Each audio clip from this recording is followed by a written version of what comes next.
नमस्कार दोस्तों, तो कैसे हैं आप सभी।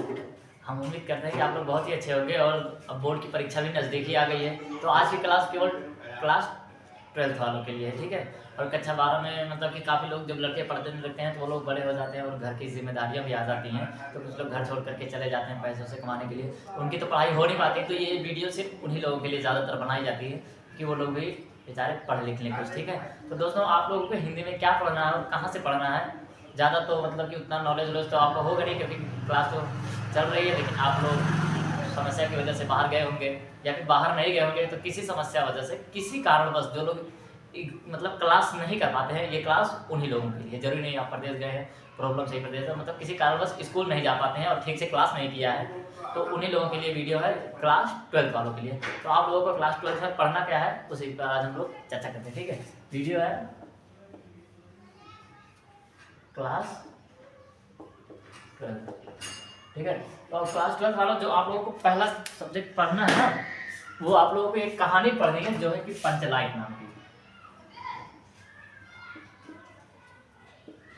तो पढ़ना है पंचलाइट। इससे ये हो ही नहीं सकता कि ये एग्जाम में ना पूछे। और आपको ज़्यादा रट्टा नहीं मारना है कि क्या क्या लिखना है, ये सब ज़्यादा इसमें प्रेशर नहीं देना, बस इसको आपको अच्छे से पढ़ लेना है, ठीक है। चाहे यूट्यूब से पढ़ें, कहीं से भी पढ़ें, इस पंचलाइट को कहानी को आपको पढ़ना है। और हम आपको एक चीज़ यहाँ पर बता देते हैं, इसके जो लेखक है वो फणीश्वर नाथ रेणु। फणीश्वर नाथ रेणु, इनके लेखक के बारे में तो यहीं पर क्लियर हो गया ना, फणीश्वर नाथ रेणु। बस इसके बारे में थोड़ा डीप से पढ़ लीजिएगा, ज्यादा डीप से नहीं, बस हाँ आपको पढ़ा रहना। बस एग्जाम में आप बैठे तो आपको ये समझ में आया कि हमने मतलब कि ये सब्जेक्ट पढ़ा है। इसका नाम है फणीश्वर नाथ रेणु। पहले तो ये पढ़ना है, और जो दूसरा आप लोगों को पढ़ना है ना, वो है पवन द्योतिका। पवन द्योतिका ये आप लोगों को पढ़ना है। इसके भी लेखक का ही नाम लिख लीजिए अगर हो सके तो, साथ में नोट करते चलिए। इसके हैं अयोध्या सिंह उपाध्याय। अयोध्या सिंह उपाध्याय,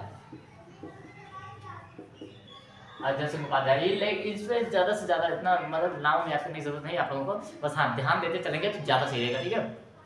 एग्जाम में ये पवन द्योतिका पंचलाइट कंफर्म पूछेगा, ऐसा नहीं है कि नहीं पूछेगा, हो ही नहीं सकता। आप अगर इस पर ध्यान नहीं देंगे तो एग्जाम में बैठने के बाद आप पछताएंगे जरूर। तो आपको पढ़ना है पवन द्योतिका और दूसरी पंचलाइट। 5 से 6 नंबर ये आपको दे देगा, और ये 7 से 7 नंबर ये आपको देगा। तो 6 7 दोनों मिलाकर के 13 नंबर हो गए।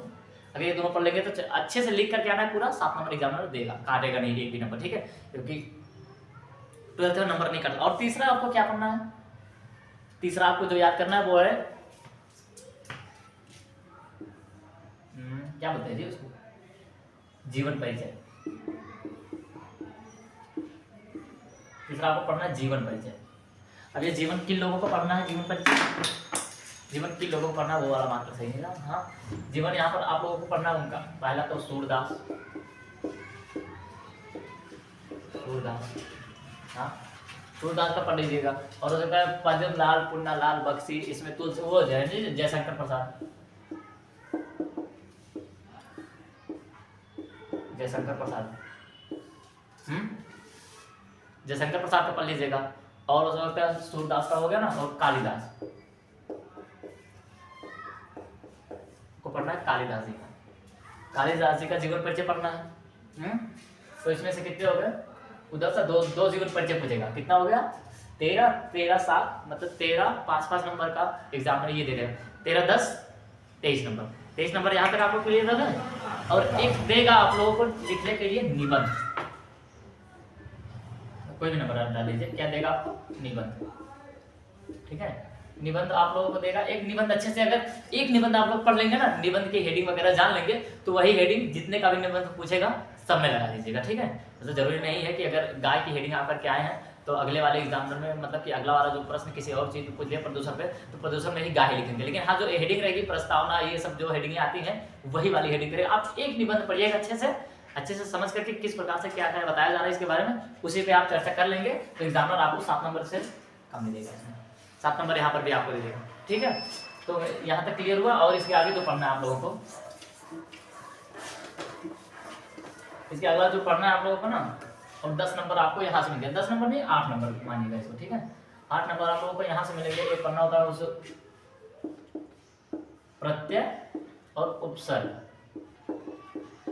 ये बनाने के लिए आता है। इससे आसान क्वेश्चन पूरी हिंदी में नहीं है। हिंदी क्या, पूरे इंटर तक में, मतलब किसी भी चीज में नहीं, इससे आसान होगा। सबसे आसान यही है। प्रत्यय का मतलब होता है जो शब्द आगे, जब उसमें 2-4 शब्द दिए रहेंगे, उसी को शब्द को आगे जोड़ करके प्रत्यय में और उसके पीछे कुछ अपने माइंड से लगा दीजिएगा, ठीक है।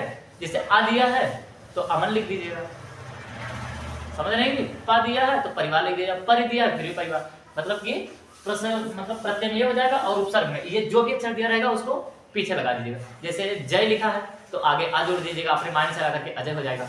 हाँ, जय दिया है तो अजय ढूंढ नहीं पा रहे तो पराजय जोड़ दीजिएगा, परा आगे लगा दीजिएगा। जो उपसर्ग में अपने माइंड से आगे लगाना है, ठीक है, और प्रत्यय में अपने माइंड से पीछे चढ़ जोड़ना है। ये आपको दे देगा 8 से 10 नंबर, ठीक है। 8 नंबर ये देगा, 10 नंबर ये देगा। सबसे इजी आप लोगों को जो पढ़ना है, क्योंकि आप लोग तो क्लास किए नहीं, ठीक है। ये वीडियो तो उन्हीं लोगों के लिए जो क्लास नहीं किए हैं। अगर आप क्लास कर रहे हैं फिर भी देख रहे हैं तो भी आपके लिए अच्छी ही है, ठीक है। लेकिन अगर क्लास नहीं किए हैं तो इतना याद करके जाइए, इतना आपका लेकिन क्लियर होना चाहिए, क्योंकि ये जितना हमने क्वेश्चन बताया ये कम से कम 30 नंबर आपको देगा। इतना अगर आप लिख कर आएंगे अच्छे से 30 नंबर ये देगा। और जितने भी बाकी प्रश्न है ना उनको भी लिख जाइए, जितना आपको आपकी समझ में आ रहा है लिख दीजिए। तो 30 नंबर में से वो तो कम से कम नहीं तो अगर आप 15 नंबर उसमें से सारा लिख करके ला दे रहे हैं फिर भी आपको 45 नंबर हो गया। और 33 नंबर पे पास मार्किंग होती है। 33 नंबर पे पास मार्किंग होती है। तो 30 नंबर का आपको हम एकदम क्लियर करवा ही दिया। इससे बाहर पढ़ना नहीं है आपको, सिर्फ पढ़ना कहाँ है, यही पढ़ना है, ठीक है। इससे बाहर मत पढ़िएगा। और जो भी, क्योंकि ज़्यादा दिमाग पे प्रेशर हो जाएगा तो क्लियर नहीं हो पाएगा, ठीक है। तो इससे ज़्यादा इधर उधर देखने की जरूरत नहीं, यही पढ़ लीजिएगा। और उसके बाद जितने प्रश्न बाकी नहीं आ रहे हैं ना उसको भी करके आइएगा। कुछ भी लिखिएगा तो लिख दीजिएगा, ठीक है। तो मतलब कि जो भी जितने भी छूट रहे हैं उसमें से आपको हो सकता है 15 नंबर एग्जाम में दे ही देगा, कुछ भी लिख कर आएगा, देखिए तो काट तो नहीं देगा, क्योंकि 30 नंबर चाहिए तो पीछे भी कुछ ठीक ही रहेगा, है ना। उसमें से लिख करके आ जाइएगा। तो ऐसे ही नंबर पे पास मार्किंग होती है। आपका 50, 55, 45 तो आएंगे ही, ठीक है। कितने नंबर आएंगे और आप अच्छे से पास हो जाएंगे, क्योंकि आप बहुत ही ज़्यादा मेहनत करनी है, क्योंकि आपके ऊपर तो घर की प्रॉब्लम कोई ना कोई कारण होगा जिस वजह से आप स्कूल नहीं जा पा रहे हैं। तो और एक तो वो प्रॉब्लम होती ही है और आपको स्कूल का भी पढ़ना है, तो इसीलिए शॉर्टकट में लेकर के आए थे आज की क्लास। तो आज की क्लास कैसी लगी, बस इस वीडियो बनाने का उद्देश्य सिर्फ एक ही होता है कि जो लोग क्लास नहीं किए हैं ये लोग देख लें अच्छे से, ठीक है। तो अगर वीडियो आप लोगों को अच्छी लगे तो कमेंट में एक थैंक्स लिख दीजिए। मिलेंगे किसी नेक्स्ट वीडियो में, तब तक के लिए जय हिंद, वंदे मातरम।